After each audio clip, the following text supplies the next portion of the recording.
right, guys, welcome back to Why We're Fans. This is the podcast where we figure out why we are all fanatics of our favorite football team. I'm Duran. That's my partner, Gennaro. What's up? And today we're here with Tony Dunn, and his team is the Carolina Panthers. How are you doing today, Tony? Great. Thanks for having me on.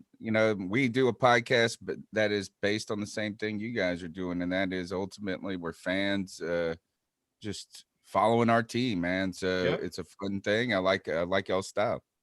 Nice. And I assume you're just like us too, that if you weren't doing the podcast, you'd still be watching all the games. You'd still be talking about it with your buddies. So why not? Yeah, that's how we got started, to be honest, man. It was just a couple of friends that used to be roommates in college that always watched the football game together and, moved apart. And we started calling each other at halftime and just talking about, the game and catching up. And our very first podcast was called a halftime hangout, where we hung out at halftime and just recorded it. And it was really just two buddies trying to stick together. I love it. Man. I love it. And you can check out his podcast, the C3 Panthers podcast on YouTube, and all his links will be below. So go give Tony a follow. So let's dig into it. How did you become a Panthers fan? So I was not a football fan growing up as a kid. I won't say I didn't dislike football, but I played hockey. I played baseball. And my family just kind of, my dad isn't really into sports, and my grandfather and stuff, they just gravitated to different sports a little bit. So when I was late in high school, fantasy football was coming out. Yep. There you go. And, I was starting to play fantasy football, and I followed this one player he came from Baylor, North Carolina. And he was kind of a local legend. And when I followed him through college, and I was like, wherever this cat goes, I'm going to cheer for him. And he ended up going to the Carolina Panthers. And that was kind of like my introduction to NFL football. I love it. Can you give a shout out who that guy was? It was Julius Peppers, man, from Bailey, North Carolina, which is about 25 minutes from where I live at. And so throughout high school, he's kind of this local legend. I knew a kid that played against him, and he was a senior. My buddy was a senior when Julius Peppers was a freshman, and he was like, "This cat is the truth," bro. You know what I'm saying? And so then he ended up going to play for the Tar Heels. Yeah.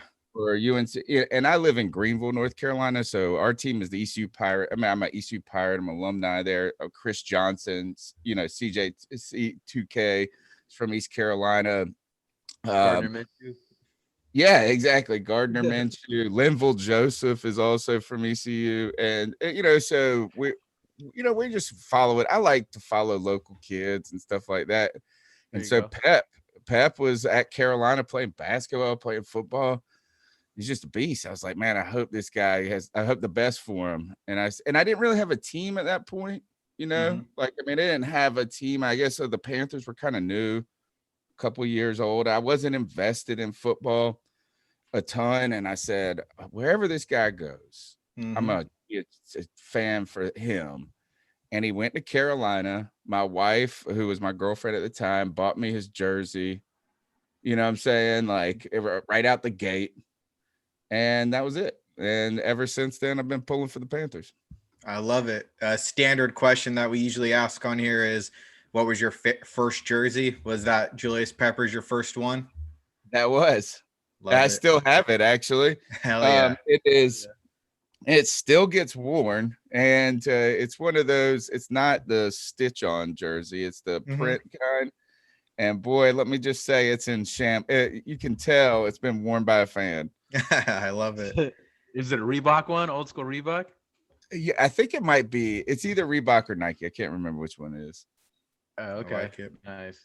So you're in the Carolina area, obviously. Did you ever have a chance to go to any training camps or practices or anything like that? Since I've been covering well, since we started our podcast, we made a big deal to kind of follow every aspect of the team. So for a while, I was going each year. I was going to training camp, just make a appearance down there, take some photos, write some articles. At one point, had a website we were doing as well, and we kind of just focused our energy on the podcast more, just because it's kind of hard.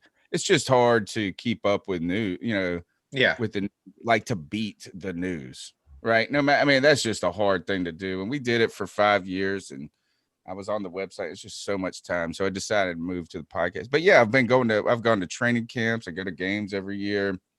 I live about 4 hours away, so I don't go, I don't have season tickets, but I may, depending on the year. Last year went to 4 games, split a pass with somebody. But yeah, definitely. I like it. That's the next thing I want to do is hit up some training camps and things like that. But of course, right now, none of that stuff's open to the public. So and for the Panthers, man, I tell you, it's a blessing that is not open right now, because it's been in this place called Spartanburg, South Carolina. And it may be the hottest place on the planet. It is the most miserable time. So you go there and you try to be like, oh, I'm a great fan, man. I'm gonna go to training camp and all of this, and you are effing miserable the whole time. And then you look at those players and you're like, they're miserable. The things we do to prove we're fans, kind of thing. Yep, I can feel you on that. Now, to get a free autograph. Yeah, the autograph. That's definitely a perk of those training camps and stuff like that. Now I know you guys in your division, you got Atlanta, you got New Orleans, who you guys are actually playing this week, and Tampa Bay. So Tampa Bay's on the rise a little bit right now. Who do you consider your team's number one rival? That's a point of contention for any fan, right? Who do you hate the most? I guess if for some of the more storied franchises, you can probably pin it on one team a little bit more. For the Panthers, we're kind of a weird team, is that the teams that we hate, they always make fun of us. All right. So the Falcons and the Saints, they make fun of us because they're like, oh, you think you're our rival, but we don't really think about you. We think about the Saints, or we think about the Falcons. So we kind of got a chip on our shoulder versus all those teams. The Bucks, we actually don't dislike the Bucks. If you ever meet a Bucks fan, they're always super nice. And you always, most of the time, you feel sorry for them because, this is the first time they made the playoffs. It's the Falcons and the Saints for Panther fans. It's a coin flip. For me, it's the Falcons, and there's a reason to it. Like I said, I went to East Carolina University. Michael Vick went to Virginia Tech, and Mike Vick used to come to ECU and just destroy us, homie. Straight. I was at this game. I thought we were a good team, and we were like, man, we're gonna beat Michael Vick. Michael Vick sucks at what. We were all of this stuff. And this dude came in and just annihilated us on Thursday Night Football. Just single-handedly destroyed us. So I was like, man, screw Michael Vick. I hate this dude. And then he went to the Falcons and did it to me for the next 6 years. So for me, it's the Falcons. I hate the Falcons, but a lot of Panther fans, especially ones that are a little younger, last decade, they are the Saints, man, because the Saints have been on top. The Saints have been on top, and then they got the most punchable face in the world with Sean Payton. And and they'll do stupid stuff like Cameron Jordan sent Cam a broom a couple years ago and a bottle of wine, stuff So if it's the Saints for most fans, but for me, it's the Falcons, dude. Hate you got it. So you must have liked seeing them losing in the conference championship those 2 years in a row. Right. And I tell you, one of the that's been rewarding. But you also I haven't been afraid of the Saints. The Saints are a good team. They just haven't had what it's taken to get over the top the last couple of years. And you got to wonder, is this another year of that? But for me, if you look at this, is that Super Bowl where the Patriots came back and beat the Falcons, that was a pretty rewarding Super Bowl too. Yeah. I feel you. 28-3. Yeah, the Saints. Yeah, the Saints have always been kind of shasty. I mean, they had that bounty gate, wasn't it, against the Niners? Was it Greg Williams was their everybody? Yeah, Greg Williams is their defensive coordinator, and part of that was some of those were rumors were coming after Panther players, man, like Cam. Yeah. Oh, yeah. I remember they when he slid, they were the team that would just rock him after he slid too. I'm like, what the hell is that? I think they had one on Brett Favre too. I thought I remember them saying they would all throw in money, and whoever would hurt them would get the pot at the end. At the end of the game. They're jerks. Yeah. I feel like the Saints were infamous for like those gator rolls. After they would tackle somebody, they did roll. Oh, yeah. Like, roll up their ankles or something like. I'd always see like the linemen do that. Shit. That happens. I got one more just about how it all started for you, and it's what was the first live game that you went to in person? Ooh. It was a Falcons game. Oh, and Mike's a good one. Quarterback. This must have been 2006 or 7, somewhere around there. Algie Crumpler was their tight end. Yeah. Oh, wow. And I remember we were up for most of the game. It was like 20-12 or something like this. And then he hit Algie for this big pass over the middle for like 40, and you see this big giant fat tight end or whatever. I mean, Algie Crumpler was big back in the day, homie. Yeah, and he ran this big play on us like crap. And then, they drafted Julius Peppers ultimately. No, maybe it was Thomas Davis to shadow Michael Vick. But Michael Vick ran this play, dude, and you can probably Google it. It's just like Google Michael Vick Superman play. And he jumps, he dives. Like we're winning the game, like the entire game, and they win it in the last like minute. You know what I'm saying? And Michael Vick dove from the 5-yard line, and he hovered over the ground like Superman. He must have been an inch and a half off the ground, and I mean his knee didn't touch. His knee, I swear, it did not touch. He scored a touchdown. He dove from the 5, and it was like 5. So I think that was the first game I went to. Nice. So I'm trying to look for it right now. If I find it, I'll let you know. But I'm seeing one right now, 2004, week 15, and Julius Peppers, it looks like, has a fumble returned to the house for 6. So it was all around that time. Okay. So I mean, and I went for a long time. I was going. It seemed like I only went to Falcons games, and it was every game was a loss. Like it took me 5, because we go to one game a year or something like that. It took like 5 years for me to see a win. I felt like. Yep, took me 3. Same thing.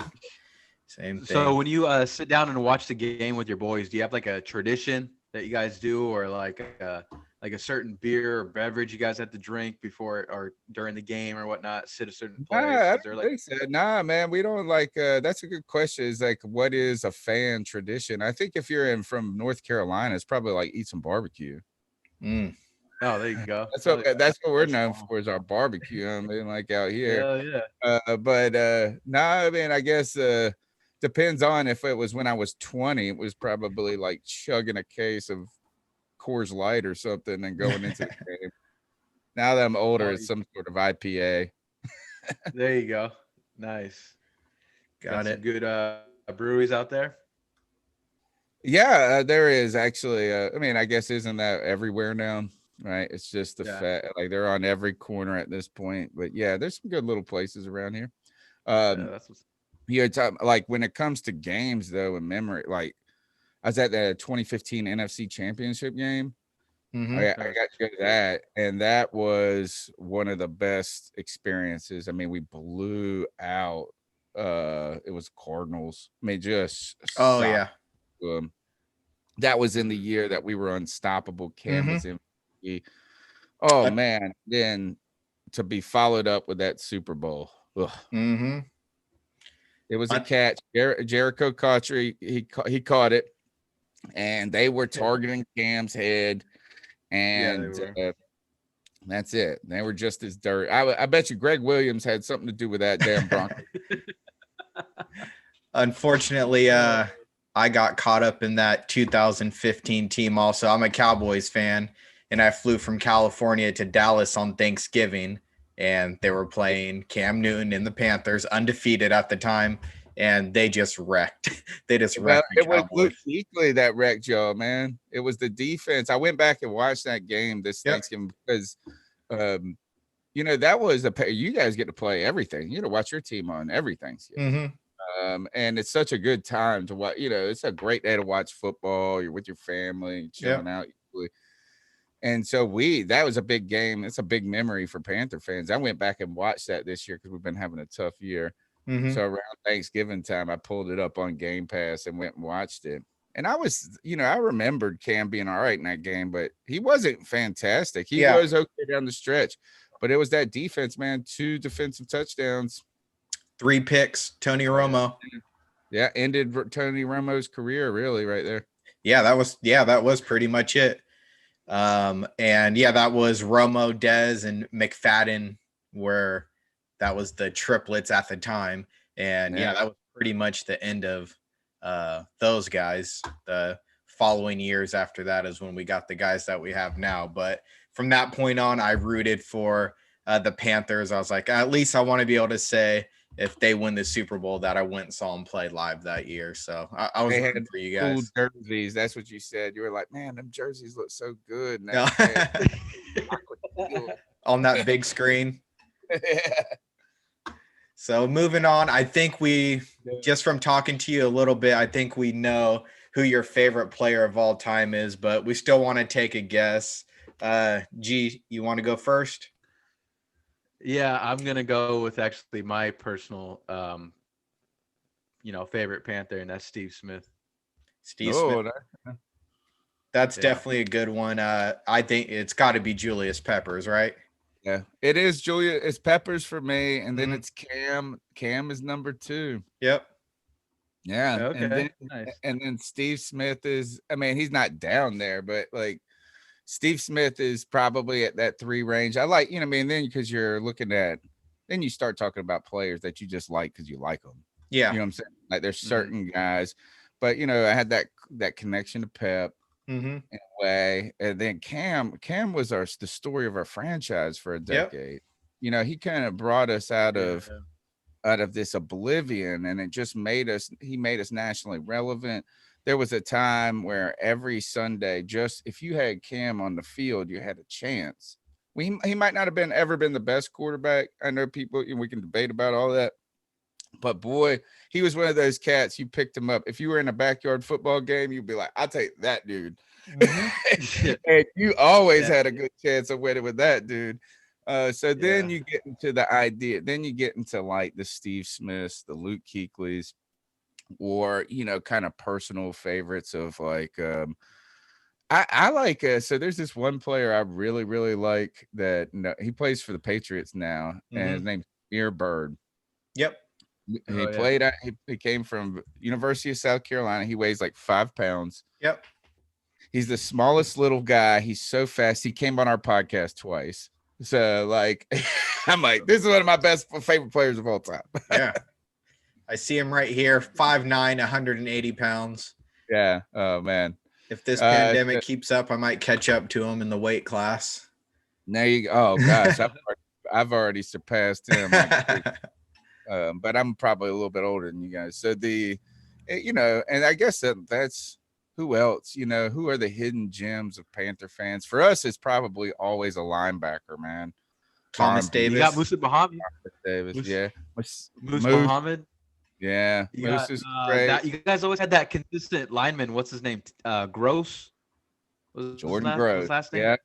Yeah, Gross. Yeah. Gross. It was hard for him because he came out with like the Ogdens and everything like that. So it was hard for him to pan out. But man, that guy was always consistent for sure. Yeah. A decade, you know, and here's the thing is a great mention there with Jordan Gross, because after he retired in 2013, we just have not been able to find an answer at left tackle. And when you have an answer at left tackle, man, you forget how good how nice it is to have that, you know, until it's gone. Yeah. Oh yeah. Sure. Definitely. Back a little bit to Peppers. I mean, you saw him since growing up in North Carolina and going to college and stuff. I'm assuming you never would have guessed that he'd be the Panthers' all-time sack, tackle for loss, and forced fumbles leader. So, man, Julius Peppers, freak, dude.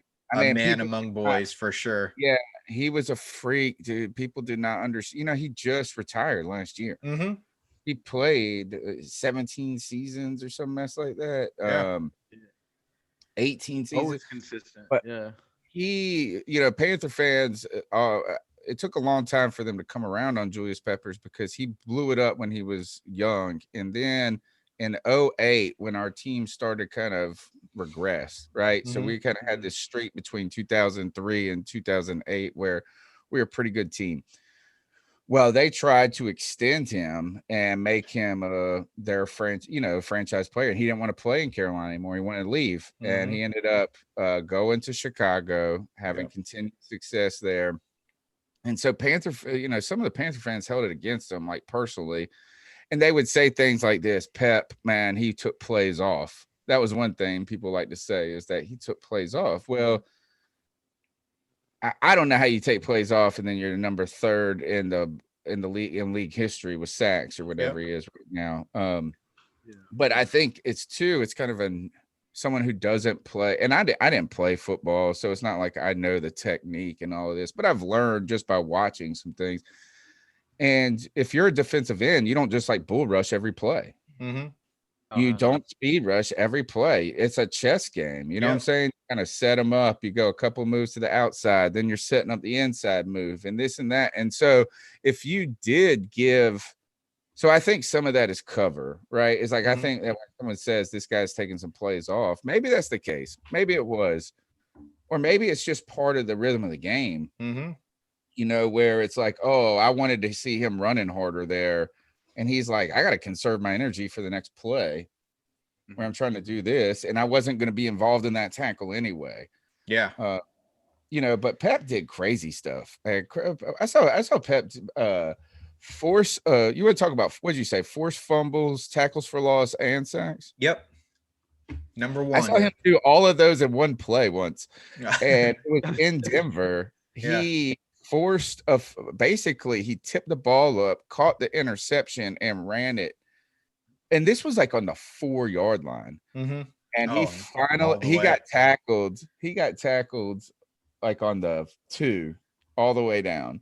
But seeing the giant dude running and everybody trying to catch him when that play was up in Denver, you know, with the oxygen like it is, you saw Pep, they showed him on the sidelines. And he put that gas mask on his face. I thought that whole oxygen tank was going to crumple. But man, he was a freak, dude. Yeah, that's funny. I was looking at his stats before. He was one of the guys that I figured you'd mention here. And I did see he had a 97-yard return on what, so it had to be that one. That was it. Yeah. Awesome. So that was like at the 3-yard line.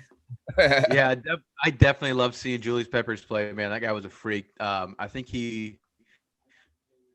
I'd like to say he's one of the guys that actually helped, you know, scouts look into college basketball players as football players, because he played ball at North Carolina. Yeah, he did. He was powerful. He was good too. He was good. Yeah, he was not bad at basketball. And you're right. And then you kind of get that wave of, you know, who's the cat from San Diego? The tight end there that then started the Chargers. Antonio Gates. Yep. Yeah, Antonio Gates. He becomes the like player that was a basketball conversion. Later, Jimmy Graham, and now it's Gathers. Right. They're looking at those players and going, man, can you play tight end, bro? You could rebound the ball like that. You can catch some fades. Hell yeah. So awesome. I always like to ask, we know Julius Peppers just by himself was tearing apart teams, but I always feel like whenever there's one guy that's really dominant, it's because there's guys around him that are kind of, you know, helping him out. If Julius Peppers was Batman, who do you think Robin would be? You mean on a team that Pep was on? Yeah. Could be Thomas Davis, Luke Kuechly, another pass rusher, someone in the secondary. So Charles Johnson, he's came out 2 years after Peppers did, and 3 years after Peppers, 3rd round pick. He turned out to be a really big player for Carolina, very successful. And when him and Pep were on the field, it was a nightmare. But there's one other player that a lot of people don't associate with the Panthers, but he had one of his best seasons with the Panthers. He went on to play for the Jets, Chris Jenkins. Oh, okay. Chris Jenkins was a defensive tackle that then went and became a Super Pro Bowler with the Jets, like around 2005. But all of these guys were on the 2003, 2004 Super Bowl team, where the Panthers then went and lost. We were not supposed to be in the Super Bowl. We go and we defeat the Rams. Then we beat the Eagles with Deshaun Foster. And if you ever want to feel like pumped up, you need like a little extra buzz in life, just Google Deshaun Foster run versus the Eagles. And this guy, it's like on the 1 yard line, and he breaks like 7 tackles and just makes a fool of this team. It's so awesome. I told him I used to do this segment where we would catch up with old Panther players. We say it was a segment called "Where's That Cat Now?" And I had Deshaun Foster on. I said, dude, whenever I feel down, I just watch this video. Yep. And it makes me feel good in life. Like I can go bust through a wall. And so Chris Jenkins and all those guys were on that football team. They had this defensive line, and we beat the Bucks that year. This one game, we beat them. I think it was 12. God, what was it? We only scored, maybe it was 15-14 or something like that, or 13-12. And we blocked 4 kicks in that game. Oh, shit. And Chris Jenkins blocked the extra point to keep us winning that game, right? And so it was, so I guess it's kind of like Batman is Julius Peppers, and then Robin is Chris Jenkins, and Charles Johnson. They called Charles, you know what his nickname was? No. Big Money. Big Money. Big Money? Yeah, because he got this big free agent. He got paid $80 million in 2007, 2008. That was big. Yeah. And if you ever get a nickname and your nickname is Big Money, it's a good thing. Yep. You better bring it. I want. Just a side note, that Deshaun Foster play, if you go on YouTube, it's titled Deshaun Foster's Legendary Run. Yeah, it's awesome. I just watched it. Yeah, he breaks a ton of tackles and gets into the end zone. Another thing that I think kind of brought the Panthers fans back around, correct me if I'm wrong though, but when Julius Peppers left, he went to the Bears, he went to the Packers and played pretty well for the Packers as well. But then at the end, he came back to the Panthers. Yeah, that was a big part of, it's kind of a makeup story with some Panthers fans that were holding it against him. And then he came and played very well for us too. Like he could just sign a deal and then, say thank you to the fans. I'm sorry for not taking your money or whatever they needed from him to feel better. But he played pretty well for being an 18-year vet. Came back and had 11 sacks. Yeah, 11 sacks. Yeah. This dude, I'm telling you, to do something like that for so long, you just don't see it very often. In his 15th year. Yeah. Jesus. 15th year in the league, 11 sacks. That's crazy. Yep. I have only one more question about Peppers, and just thinking about it, looking at his game log and stuff like that. Did you ever see him get injured? He I don't think it was with he was with the Bears. He missed 2 games. He missed 4 games his rookie year he got popped for PEDs. Oh, okay. And it was this is 01. Right? Around that 02. So you mean this is going back to like when baseball and PEDs were. So it was some sort of just workout supplement.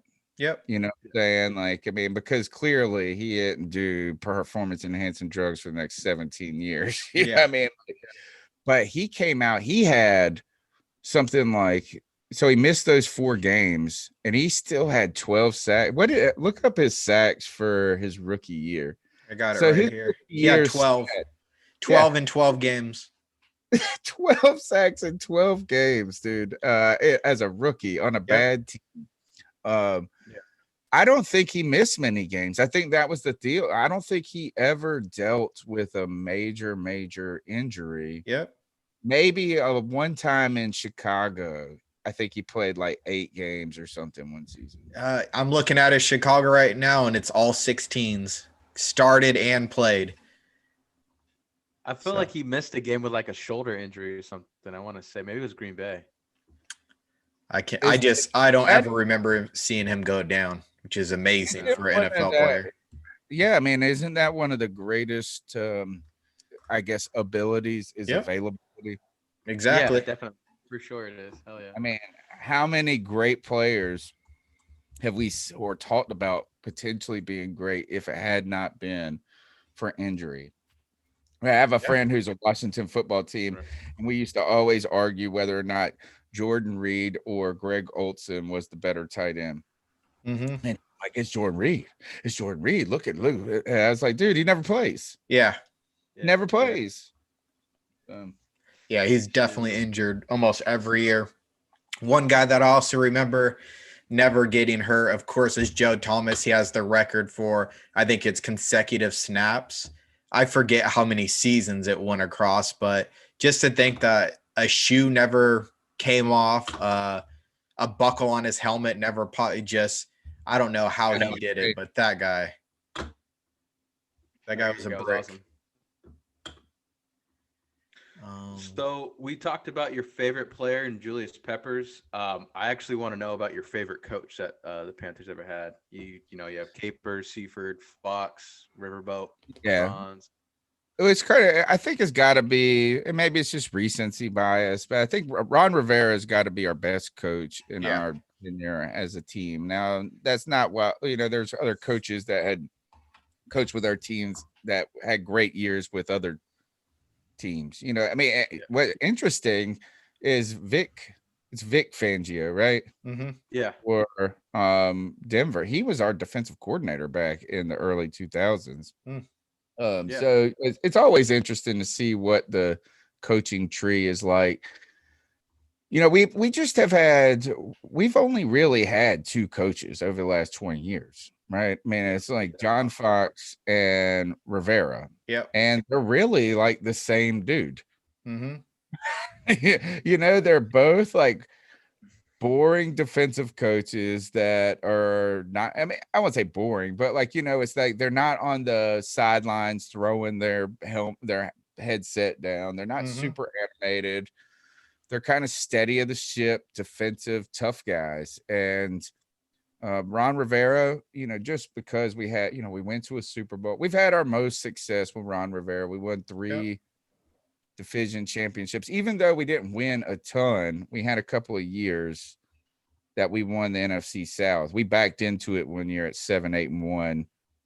So that's why everybody's rooting for the football team right now. It's like Ron Rivera knows how to make this work, bro. Yep. He's going to get y'all in the playoffs with 5 games. Yep. So I think it's Ron Rivera, just because we've had the last, between 2013 and 2017 is probably one of the best runs in Panther history for us. You know what I mean, it's been pleasant. So. The last couple of years have been tough, but so I'll go with Ron Rivera, who is recovering from cancer right now. Mm-hmm. And, he is a 2-time coach of the year. He is really good at coaching defensive teams. So I think that's why he's, the Washington football team is a great place for him, because he's got all of those studs. It's kind of like the 2013 Panthers team. It's like, we're going to win every week, 17-15. So, Ron Rivera's tough. And if you ever want to, Ron Rivera after the 2015 Super Bowl started to believe in himself more than he had in the past. And it's not necessarily a compliment. Like he used to always be the guy that was like, I got to get better. We got to do better. He would fall on the sword for everybody. After he won Coach of the Year twice, goes to the Super Bowl, I always thought he tended to be like, well, these players got to do their part more. So he started to say, like, I'm the dude a little bit more. So I don't know, man. It's just me following it so close. Like every word. We hang on every damn word that they say. But if you want to love Ron Rivera, go on Amazon Prime and watch that All for Nothing or whatever. And he gives this speech against the Pittsburgh Steelers. We're getting our teeth kicked in. This is the year that Cam got that you could see he hurt his shoulder. Like the Watt kid blasted him. You're like, that's an injury. Ron Rivera gives this speech at halftime. I know exactly which one. And he's like, and they punched you in the effing mouth. Yep. and he lets these curse words, he is letting it fly. I mean, he's like, well, go punch. And then we ended up getting our ass beat. But it was a great speech. Yeah, he's a motivating guy. He's a true leader. I feel like that's how a lot of those defensive guys are. And I think he does hold his team to a really high standard. And I was a fan of him. I wanted Dallas to hire him last season, but I know that's a hard organization to work for with the ownership and stuff like that. But to piggyback on that All or Nothing, I mean, I think it was DJ Moore, or I know it was just a young kid that got hurt, or his brother died or something, and he just pulled him aside, and he just. Oh yeah, that was Devin Funches. Oh yeah, that was Funches. Yeah, and he just pulled him aside, man. You don't see a lot of coaches do that. Maybe you'll see like a position coach. But as a head coach to pull you aside, and then afterwards, he had a great practice, which was cool to see. But yeah, I'm definitely a huge fan of Ron Rivera too. I think he's awesome. Yeah, he's a good dude. A little bit about his coaching tree too. He worked underneath Andy Reid, Lovie Smith, Norv Turner. Those are some of the guys he worked with. And besides, I forget who you just mentioned before, who he hired. But also Sean McDermott, who's up there in Buffalo right now, doing a great job too. Started under Rivera. So yeah, I mean, he's a younger. He got his first gig with the Carolina Panthers. He was one of those coaches that interviewed with, like every year was on the interview carousel. Never got a job, and the Panthers gave him a shot. And it didn't go well for the first couple of years, and not because of his fault. Like he inherited a team, it was a disaster. The Panthers were terrible. And even Sean McDermott did not look great in those initial years. I mean, because he took over in 2011. He comes in with Cam. Then they get Luke Kuechly in 2012. And 2011 and the 2012 defenses were not good. You know what I mean? But there was just no players. I mean, but NFL fans are impatient. Any fan is impatient, so, and even the most patient ones lose patience towards the end of the season, right? That the message of, well, we got a lot to fix. We keep doing this. It'll get better. It works, but it only works for so long. And after a year or two, people start getting impatient, and people were calling for Ron Rivera's head. Yeah. He was on the hot seat in 2012. And then in 2013, man, him and Sean McDermott and him trotted out the league's second best defense. It would have been in 2013, we had a defense that was in the categorically comparative to the 85 Bears. The only reason you don't go the Panthers 2013 defense is the best defense, one of the best defenses in history, is because that same year, Seattle had a defense that was this much better than ours. Like, I mean, is that at the end of the year they pulled ahead and then they went further. But like, if you look at the stats from 2013, our defense was sick, bro. 60 sacks, holding people low points per game. We went 12-4, and that was the year that Rivera got confidence. Sean McDermott, as a defensive coordinator, really got kind of a confidence. And then both of those guys showed out in 2015. That's what. So Sean McDermott then gets hired in 2016 after the Super Bowl season, and he's really been great. And he's like a little white Ron Rivera, dude. I mean, that's what he is. Is that he's a defensive coach.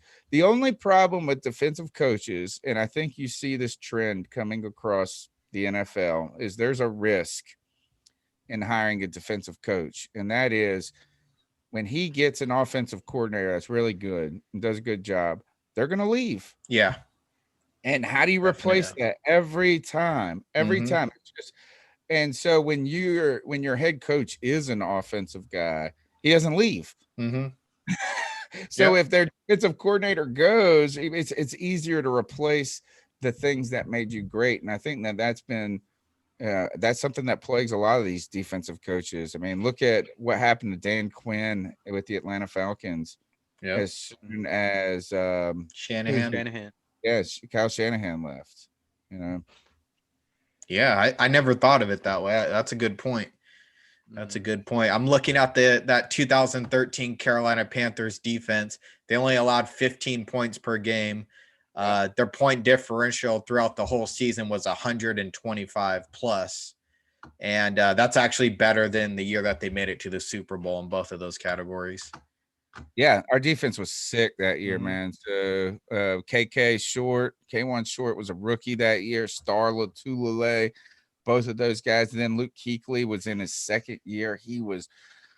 Luke Kuechly was like a human missile for a long time. Yeah. And man, that's part of the reason he's not in the league anymore, I guess, is that how quick he was. He's just such a fast player, man, is that he was tackling dudes before the play even started.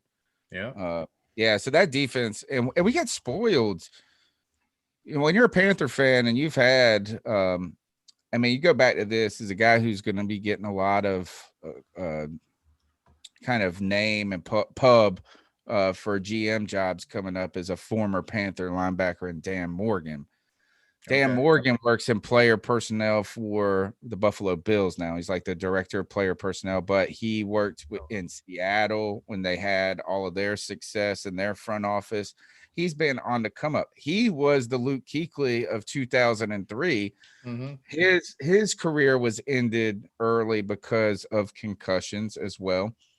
But we had Dan Morgan and Will Witherspoon at one point, and then you go John Beeson and Thomas Davis, and then you get Luke Kuechly and Thomas Davis. We have been spoiled at linebacker, and right now we don't have a linebacker who is sensational. Shaq Thompson is just, I mean, he's okay. You don't want to shit on him, but he's not like that super elite player right now. Yeah. And we're like, hey, man, we miss these dudes. No, I believe that those guys are nearly impossible to replace, and especially with the standard that they set for you guys. Yeah. Moving on a little bit. I know that you followed Peppers. We talked about that when he got in the league, but do you remember your very first memory of the Panthers? Do you remember when they came to the city? A couple guys that I just remembered names I didn't really watch were Tim Biakabatuka, Moose Muhammad, of course.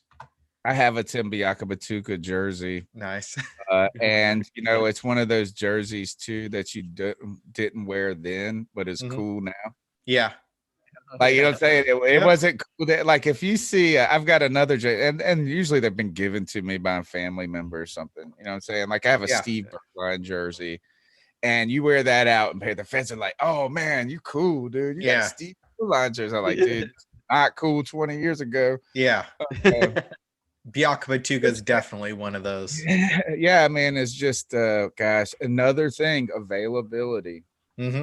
Is the greatest ability. Is Tim Biakabatuka was a Heisman Trophy winner, I believe. He wasn't bad when he played for us. He just always hurt. Knee injury. Yep. Early memories. I'm trying to think back. Early memories. How about, can I give you a bad memory? Of course. Yeah. All right. This was a bad memory, but it was like one of the most fun times I ever had. In 2010, we have some friends. By 2010, I was out of college. Mm-hmm.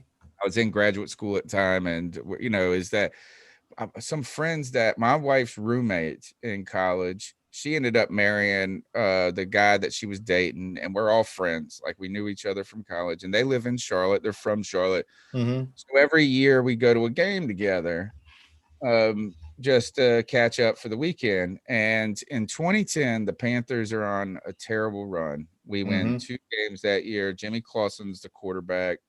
Yeah.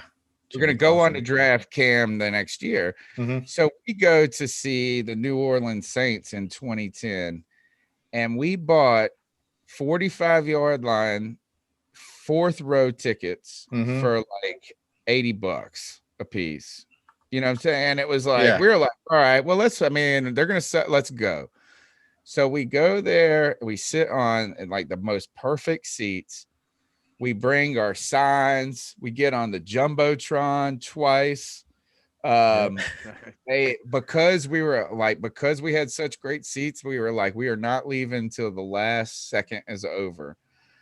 We got one of the girls with us. She won $300 in airplane vouchers, like for like fans that were dancing or something. Yeah, because we're the only ones there. Mm-hmm. By the end of the game, it was a 33-3 route. Mm-hmm. Right? It was a 33-3 route, and we got on the Jumbotron and won all of those prizes and stuff just because there was no one else to give them to, but us 4 people who were like, we're gonna sit here and talk junk the whole time. That year, the Saints were crushing it, bro. Mm-hmm. And Drew Brees was at the top of his game. And I was sitting so close to the Saints bench, I could yell at them and they could hear me. You know what I mean? You know, you're like, he can hear me. Yeah. And so he is just carving us up, homie. And it's a long day to be a Panther fan. Yeah. And I'm trying to talk junk to him. Like, how do you talk junk to someone who's like just threw for 400 yards and 27 touchdowns or whatever? Yeah. Well, in 2010, he was doing these series of commercials for Nationwide or something, and his wife was in the commercials. And all I could come up with is your wife is a better actress than you, an actor than you. Yeah. And she's carrying you in these commercials. Yeah. And he turned around and was just belly laughing at me. Yeah. Because I wasn't trying to be a dick. You know what I mean? It wasn't like you suck. It was kind of like, you suck and your commercials are terrible and your wife's a better actress. And he just got the biggest kick out of that. Yeah. That's hilarious. You got to hit him where it hurts. Yeah. I'm looking at that game right now. Your own commercial. Yeah. I'm looking at that game right now, and Drew Brees did have 253 yards, 2 touchdowns. 1 touchdown went to Jimmy Graham. The other one went to Jeremy Shockey. So he was lighting up the tight ends. But the sad part, where I know this was a bad memory for you, Jimmy Clausen, 8 completions for 47 yards, interception. Just not a good day for you guys. Yep, man, tough. Now we got Teddy Bridgewater, who might as well be Jimmy Clausen. Oh, there you go. We'll talk about that in a little bit too. So I know you went with worst memory. Do you have a favorite memory? Was it that 2015 season? Was it the night you guys drafted Cam or McCaffrey, or one of those games that you attended? It's got to be that NFC Championship game. We were on a run that is. We almost had a perfect season. We're so close. We dropped one to the Saints in week 15 or whatever, week 16, somewhere around there. We're 15-1. We go into the playoffs. One of the things that I'm sure you're going to get this from a lot of fans, since you're going to talk to a lot of different fans, is that you don't. Sometimes you take it for granted success. Like, you don't. Oh yeah. Not every fan base gets to see it. And gets to see it that often. And we have been fortunate that in the last 2 decades, we've had 2 runs where we've made it to the Super Bowl. We haven't gotten it yet, but there's been some good moments. So when we had the NFC Championship and it was at home, we said, we got to go. right? I mean, like this may not happen again. We might be in the NFC Championship, but a home game, we're not gonna be able to make. So we went. It was a snowstorm, and for North Carolina, it was a snowstorm. If you're from places where it snows and it's icy, you probably have been like it was nothing. But we closed down everything. We made this kind of perilous journey, me and my friends, in bad conditions. And through this bad weather, all of a sudden it was so crappy the 2 days before. Then the sun came out. It was a great day. We tailgated all day. And then we went to this game. And I'm telling you, like everything went right. We just smoked those mugs. And I've never been at a place when I was in that stadium. We were in the upper deck. And you could feel the whole stadium flexing. Like it was like there was movement in that. I mean, it was fun. You know, that was a fun season though, man. Yeah. Everybody was having fun. Like you couldn't stop us. We were dancing. Cam was dabbing. Yep. All great. And then, and so that's my best memory right there. I mean, right now, in that game, Cam Newton, 2 passing touchdowns, 2 rushing touchdowns.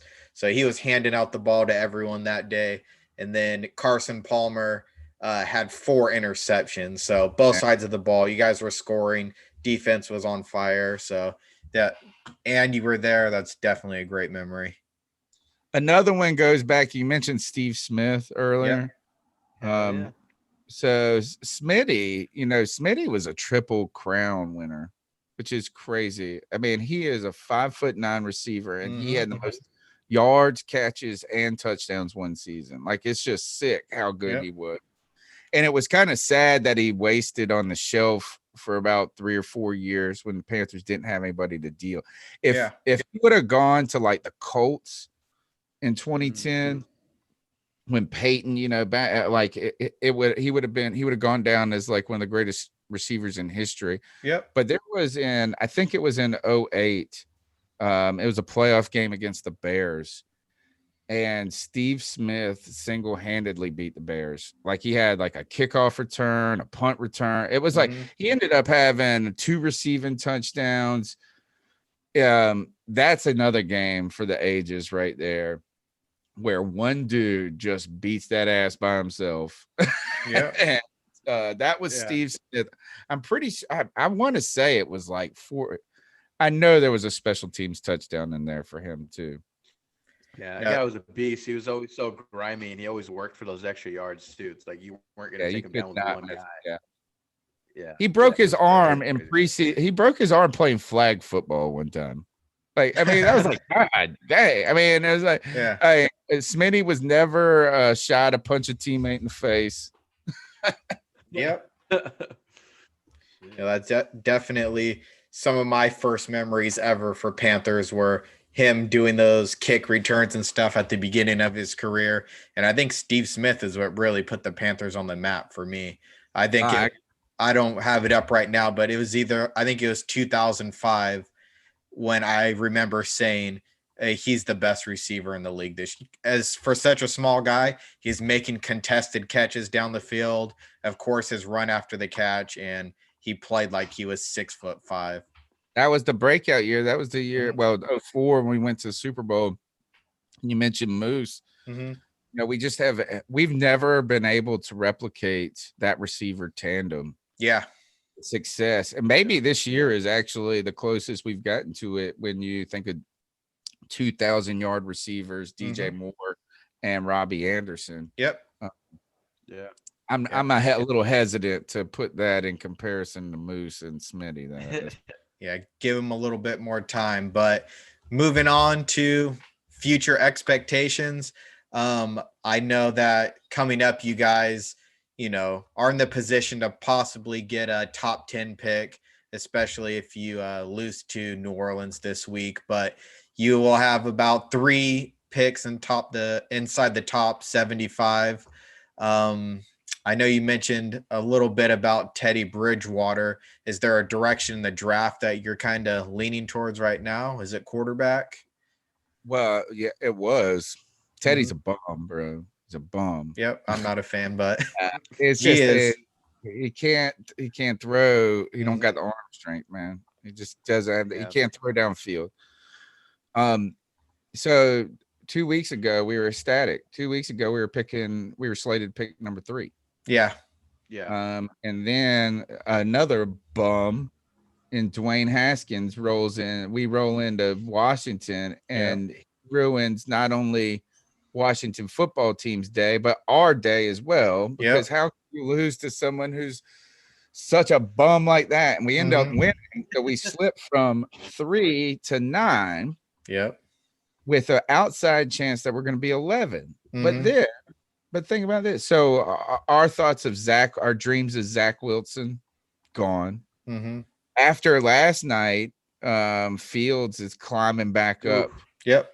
Oh, that Fields was slipping before then, and Fields was going to be there at 9. So we're like, man, we might get Fields at 9. Yep. Well, here's even more bad news. Is right now the Saints have put Alvin Kamara and like 3 other people who are on the COVID list. Yep. They have secured their position going in the playoffs, and Sean Payton and his black magic face is going to lose on purpose to the Panthers to screw us and screw our draft pick. We're going to be picking a linebacker. Gosh, I'm so mad because we need, you don't get, and we've been arguing over this on our podcast for the last 4 months, is that some people didn't believe in Teddy from the start, this and that, but it's like you don't get in that top 5 often, or you don't want to be there often. And until you have your quarterback, you don't got it. It's just that. It's just the way it is in the NFL. Is you can have the great team and you don't got a quarterback. You just don't got it. And so we've had that answer for a decade in Cam Newton. He's no longer the answer. Teddy Bridgewater, in our opinion, is not answer. And sadly, I don't know how we're going to fix it now, because you don't want to be one of those teams that's reaching for a guy, at 15 and saying we have to get a quarterback, and then you get a guy and he's not it. Yeah. So I definitely don't think at 15, one of those quarterbacks will be there. Just right now, if the season were to end ahead of you guys are in the top 15, Jacksonville's probably going to take one. Atlanta could. Detroit could. Carolina Panthers, there are you guys. Denver. Right there's 5 teams inside the top. And then New England at 14. That's 6 teams in the top 15 that could possibly be looking for one. I think outside of Trevor Lawrence, Justin Fields, and Zach Wilson, everybody else is fringe worthy. Yeah. Of that pick is that Trey Lance might be that guy later. They might be. It's kind of like a Josh Allen type player. Is that you just didn't know if he would. The Justin Fields, the Trevor Lawrence, and the Zach Wilson should work out though. Right? They seem like they're the part. The other guys are, how are they going to do in the NFL? And that's when you start getting worried. You don't want to get the Mitchell Trubisky of the group. Yep. The Blake Bortles of the group. And it happens every year.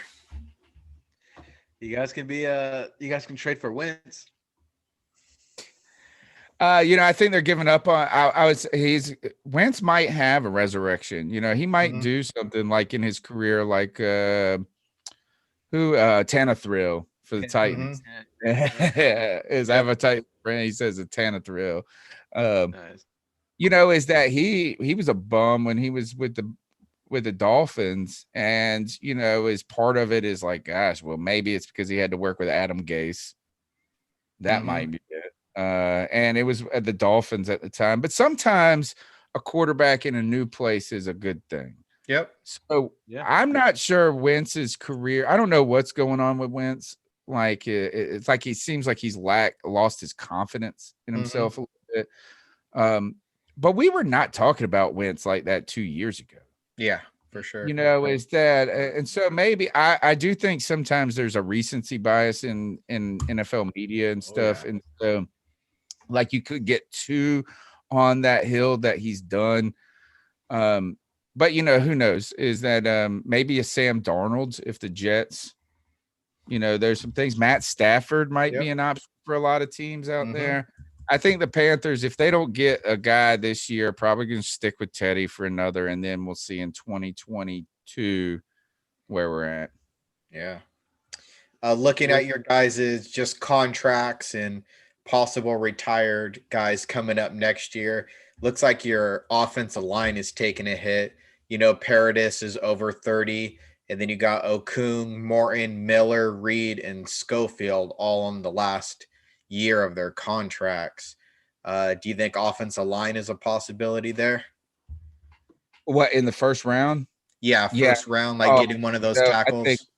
I think we're kind of in that range. And you know what? We were all comfortable with that.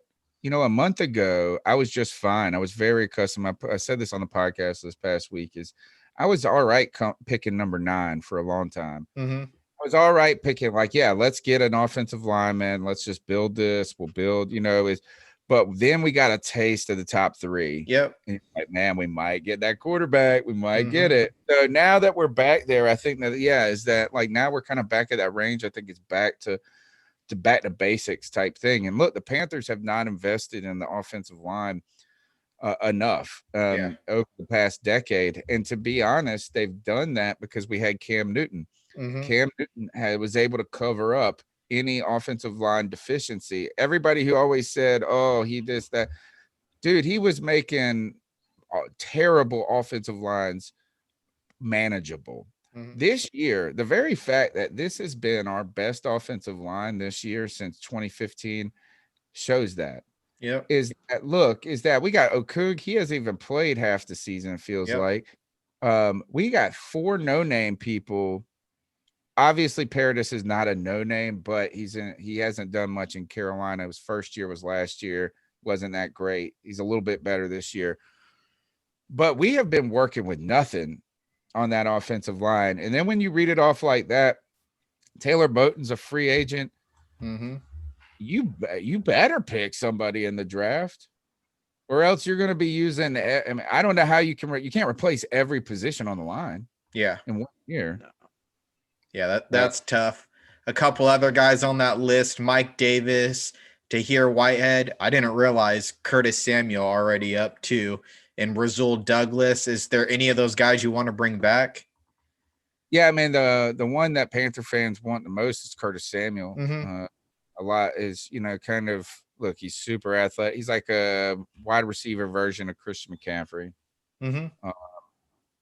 The problem with Curtis Samuel is like he's not a gadget player. That's not the right term, right? He's a receiver who can also play some running back for you. He's a little guy though. Yeah. He's not tiny, but he's not your prototypical big time wide receiver. He's a third wide out. Could be a 2 on a team with a good quarterback and a guy like he would be great in Green Bay. Mm-hmm.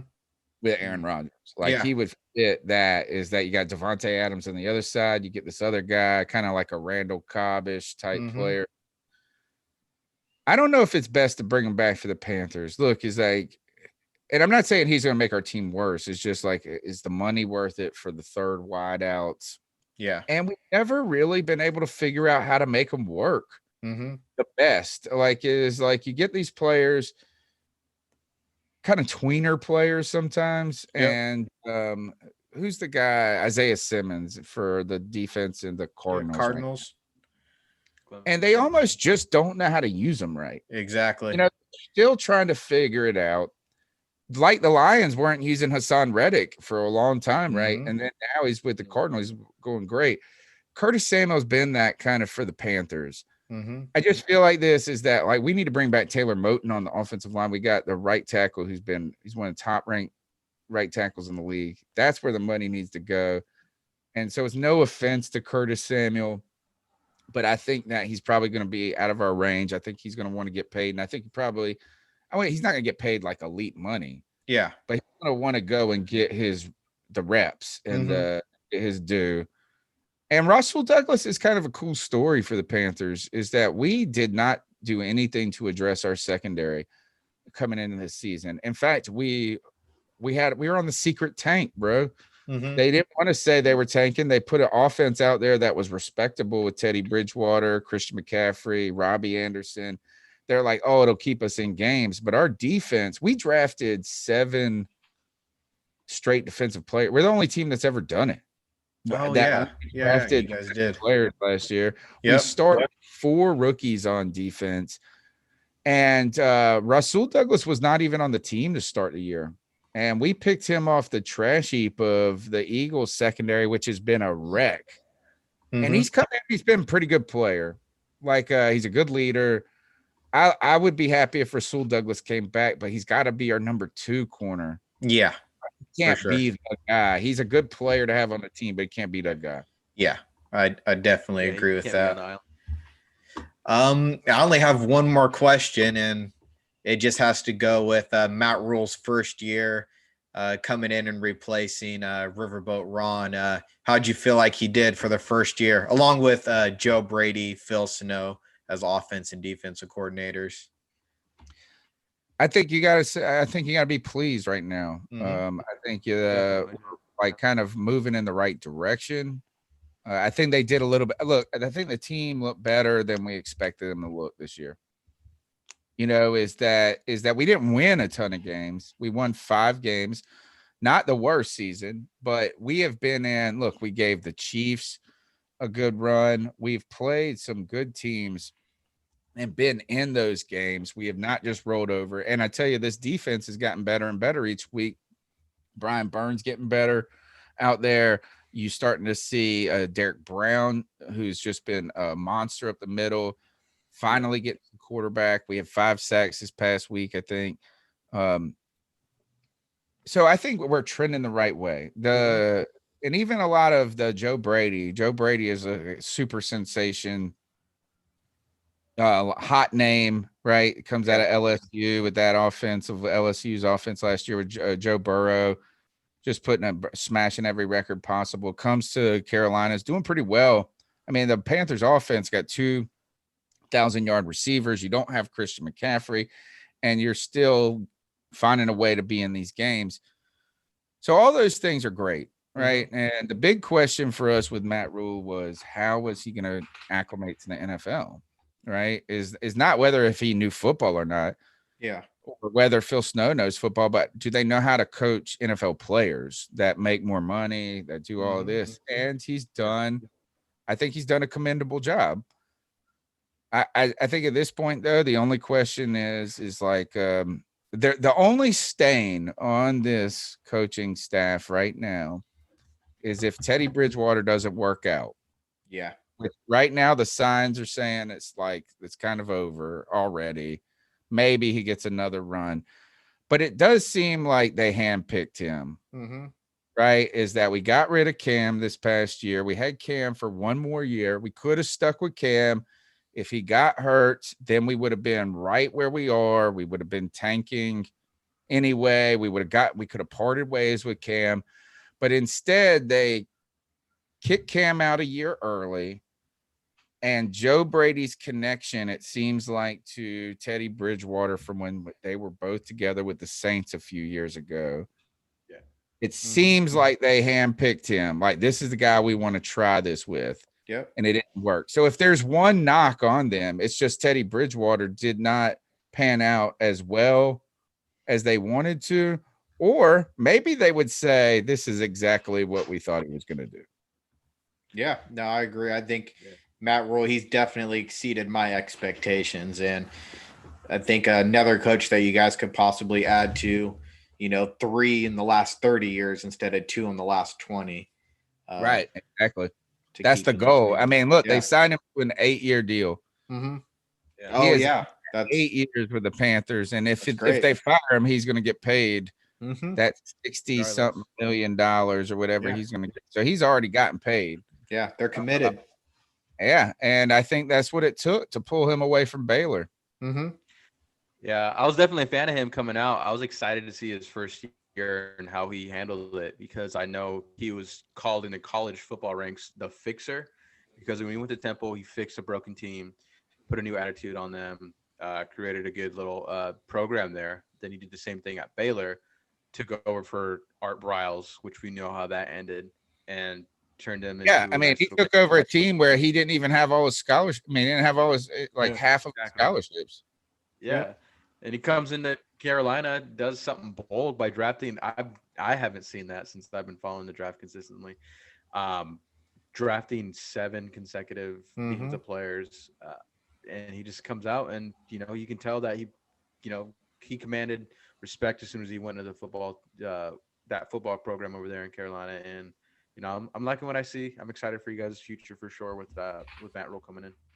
The big difference between him and Ron Rivera, and I won't say or it seems like it's gonna be a difference, is Ron Rivera does good with veteran players, veteran teams, right? Yep. It seemed like he didn't have a lot of faith in putting rookies into big spots. He was resilient. And sometimes you worried about how these guys were developing. Some of the is that why, just take the risk, Ron, and put in this younger player. He's got more talent. He might blow a pass protection, right? Or something, but why stick with this vet who can do it on paper better?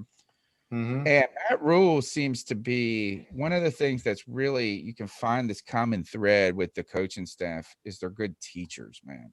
Yep. And I think they're comfortable with teaching younger players. And one of the things, if you looked at this, the Panthers kind of made a push last year. If Cam was going to be healthy, we went and signed Julius Peppers back. We were an old ass team last year. And it showed, it was man, we're slow all of a sudden. And what Matt Rule did, I think, is he said, look, give me the young kids. Yeah. I will try out a team that's got 7 rookies on it. And we're going to make some mistakes, but we're going to get young and fast, and I will teach them how to be great. So that's kind of where I'm looking at the Matt Rule staff as being great teachers. And I think that you need that more in the NFL now than ever, because kids are coming out young, right? They're getting less reps in high school. They're getting less reps in college. And hell, ultimately, you do need to teach tackling now in the NFL because these guys and look, and COVID ain't helping it. It's not like these kids are getting more time. So yes, maybe quarterbacks are a little more pro ready because they're in such pass heavy schemes in college, but the rest of the players, an offensive lineman today coming out of college might not be prepared as one 15 years ago because they're not doing 2-a-days and whatever anymore. So I think you need a good teacher, and that's what we're excited about with Matt Rule. Yeah, I completely agree. And just even the reps, like you said, tackling, they don't tackle in practice anymore. And same thing with the offensive linemen, how quick quarterbacks just get rid of that ball. They don't have time to block guys when they come, like a Julius Peppers, when all of a sudden they're in the NFL and they see this grown man rushing at them. But yeah, definitely. G, you have any more questions? I don't. No, nothing on my end. I have one. It could be as quick as you want. Just because as a Cowboys fan, I've been looking at safeties for years. And I remember watching a lot of Jeremy Chin coming out of the draft. And I just want to know how you feel like he did this year. Sensational. Are you saying you've been watching safeties because you want one? Yeah, well, we've wanted one for a long time.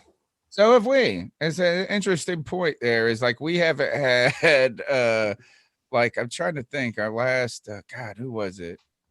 We haven't invested in a safety. Yeah. We've just been piecemealing things together. So to answer your question, Jeremy Chin is super exciting. He should be defensive rookie of the year. Wow. It's just that simple. It's go look at his stats. His homie's got tackles like a linebacker. He's done something in the NFL that nobody has ever done. And that is on 2 consecutive plays, he has scored touchdowns. And in 2 defensive touchdowns back to back, he scored a touchdown on a strip sack on a play. And then we kick the ball off and they get the ball back on the very next play. He does it again. Yeah. You know what I'm saying? It's never, first of all, is the last time a defensive player had scored 2 touchdowns in a single game. It's only been done twice. Once was it might have been going back to 1936 or something. It was something crazy somebody was telling me about. He did it on back-to-back plays, dude. back-to-back plays. I mean, if you take out the special teams, the kickoff, right, man, if you take that play out of it. So look, is Jeremy Chin, is that I think we follow teams that are close to our college heart a little bit. So there's a lot of Panther fans who are Clemson fans because Clemson has been this great team for a long time, and they're from South Carolina. And Isaiah Simmons was the talk of the town, Isaiah Simmons. Well, when we drafted Jeremy Chin, everybody's like, he's a discount Isaiah Simmons. Like, you don't know about him, but he's like Isaiah Simmons. And he's been sensational. The kid is a grinder. He's been wonderful. So I expect him to be in the ranks of superstars coming forward if he continues on this pace. I like it. Just going through the odds right now for defensive rookie of the year. They have Chase Young at number 1, who that's just a sexy name, man. Exactly. He's great. He's a great player. His stats, he even missed a couple games this year, aren't the best. He only had 5.5 sacks, which we know he's going to be a great player in the NFL. But Jeremy Chin, 95 tackles, 2 tackles for a loss, 5 pass defenses, 2 fumble recoveries, 2 touchdowns. Pretty good. And the only guy that I see around his range to me, who they actually have at number 5, is Patrick Queen. 92 tackles, 2 forced fumbles, 2 fumble recoveries, 2 sacks, an interception, and a touchdown. So, I think you're definitely on the. What a story, too. And the fact that you were even looking at him coming out of the draft is crazy because he played for a team that was a Division II team. A lot of question marks about why. You just wonder, small school guys, like, how do they fall through the cracks? Yep. How does this? There's a lot of things that go into it. And so you don't know. And you're like, I just hope we got it right. And boy, did we get it right. Yep. Yeah. For sure. Southern Illinois. All right, man. I think that's it for today. Fantastic. Yep. Thanks for joining us. We're going to have all your links to your podcast, your Twitter, and everything below. So we hope to talk to you again in the future. Maybe next year we'll catch up on the Panthers and stuff. But thanks for joining us.